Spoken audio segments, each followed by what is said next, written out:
So, Steve, break down what makes 2026 different than 2018.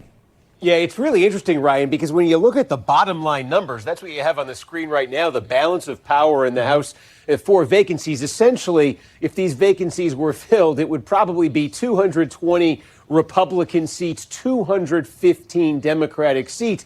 As thin a majority as you could get for Republicans. That means if Republicans take that majority into the midterms next year, they can afford a net loss of no more than 2 seats. And you know the history of midterms. The White House party almost always loses seats. You mentioned 2018 when Republicans lost 40 seats in Donald Trump's first midterm. So how could he actually be in a position where we're talking about the House being in play next year, at least potentially? Well, it's because the makeup of that Republican majority that got decimated in 2018 is very different from the makeup of the Republican majority right now. And that's what we want to show you right here. Republicans in 2018 were exposed. Not what that's happened, Democratic Party? Well, they just keep pushing weird identity politics. I think that until they can get away from identity politics and fringe social issues, and they address actual issues that people have, like housing, food, healthcare, childcare, stuff like that, until they can start addressing those problems, nothing is going to change. Stop catering to the 5% 90-10 issues and stop making them stop doing pronouns. Stop talking about, trans stuff for kids. Stop talking about LGBT children's books. Stop focusing on, how can we make sure that people that live in another country are able to live here. Get away from that. All over the place. Check this out here. Stop talking about women, trans women competing in women's sports. All of these issues are just so divisive and they're so unpopular. And I don't know why they keep pushing them. And I think that the problem is that there has been a relentless level of purity testing that just makes the amount of people like this smaller and smaller and smaller. And I think that they've succeeded in doing that. They've alienated so many other people. No, I want them to. Just because they don't talk in order doesn't mean they don't support those things. Well, what I'm saying is that that's basically what their problem is. Republicans in 2018 in districts that had been carried by Hillary Clinton in the 2016 presidential election, anti-Trump districts, there were 25 of them in the 2018 midterms. There are only 3 Republicans right now representing districts that Donald Trump didn't carry in the last presidential election. How about the next one here? I think they're fucked long term. These sort of marginally pro-Trump districts. These are districts that Trump won by less than 7.5 points. There were 23 of these in 2018 midterms. There's almost a similar number now, 19, not quite as high. But we're highlighting these two groups because this is where Republicans Corporations are taking over now, and everyone sees it. They can make a road in small business and have to change a lot. Yeah, I think so too. Why doesn't the left drop these issues? They must know that it hurts their electiveness. So the reason why they can't drop the issues is because there are enough people inside of the party that make the issues the main focus of the party. And people are afraid of addressing those issues and talking about it honestly, because then they get labeled all the things that they've used that they've weaponized against people that are their enemies. And so basically, they don't want to get labeled a racist. Look at J.K. Rowling, for example. There have been other people look at Joe Rogan, for example. Joe Rogan is in a lot of cases a liberal, but he has a few opinions that are different about COVID and a couple of other things about women, not wanting to have trans women in sports. And now suddenly he's a racist Nazi. The issue is that the people that are still in the Democratic Party are afraid of being labeled like that. They're terrified of those labels. And because they're so afraid of those labels, they're not willing to speak out against it. And it's also because those labels have a lot of power.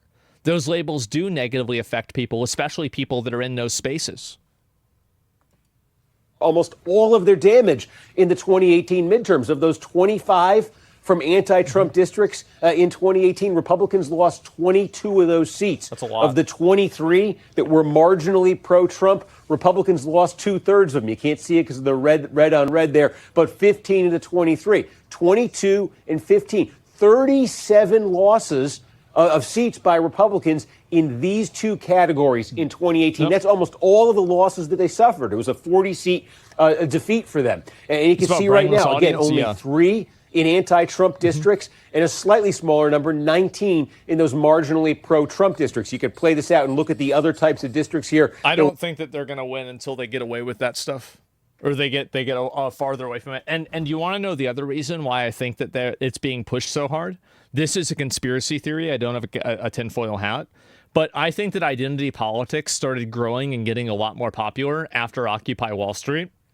And I think since then, the Democrat Party has become occupied by corporate interests in a capacity that it wasn't previously. It kind of like, it's not like it wasn't, but it got dialed up by like 2 or 3 different orders of magnitude.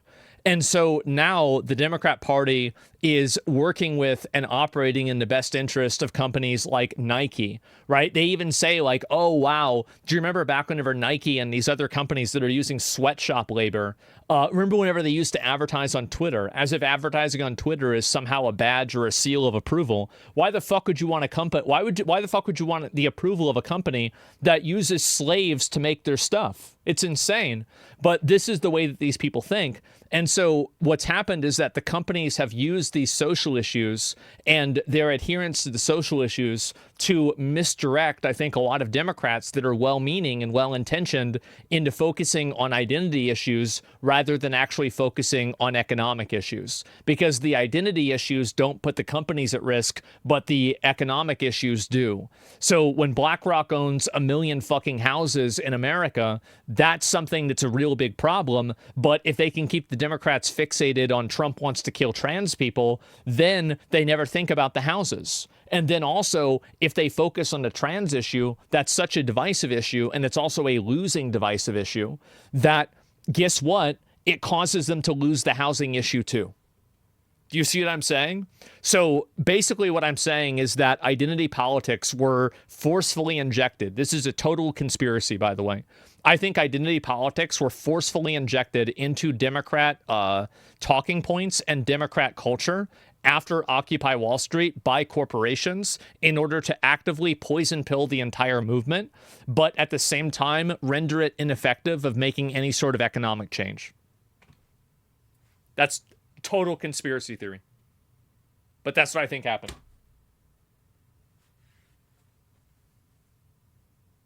Yep. Were a couple of upsets in 2018 of Republicans in solidly pro-Trump districts, and then there were no Republican losses in this category, the Trump landslide districts in 2018. And look, the Republicans have fewer overall seats now, but there are more Republicans in truly safe Trump landslide districts. So if you're looking ahead to 2026 and what Republicans are trying to pull off right here, it would essentially be, look, can you protect, can you really severely limit your loss in these two categories? This is where the damage was done in 18. If Republicans could hold the losses here to somewhere in, say, the mid-high single digits, that's where this topic now that's starting to get some attention of redistricting could come into play. Republicans... That's whenever you change the rules. Oh, now we're doing a little bit of bullshit, huh? Okay. In 2 states in particular, Ohio and Texas, poised, it would appear, to do mid-decade redistricting here ahead of next year's congressional elections, midterm elections. And what could that mean? We'll take a look in Texas right now. The current House balance from the Texas delegation. It's crazy how much of an obvious exploit this is, right? I mean, this is shocking to me. Is 25-13 for the Republicans, and the current balance in Ohio is 10-5 for the Republicans. Now, the estimates vary. We don't know what Republicans are going to end up doing, all the sort of caveats you want on that, but 25-13 could, Dave Wasserman from Cook Political Report, who knows this stuff well, said they could maximally get to 30-8 for Republicans, depending on how they do the math 10-5. At its a peak for Republicans, they could potentially redraw this to make it 13-2. So what would that be? That would be a gain, if both of those things happened, of 8 seats for Republicans. So they're just literally changing the rules. The way that they do this, like, let me show you guys some of these districts that they do. Literally worst examples of number one is gerrymandering.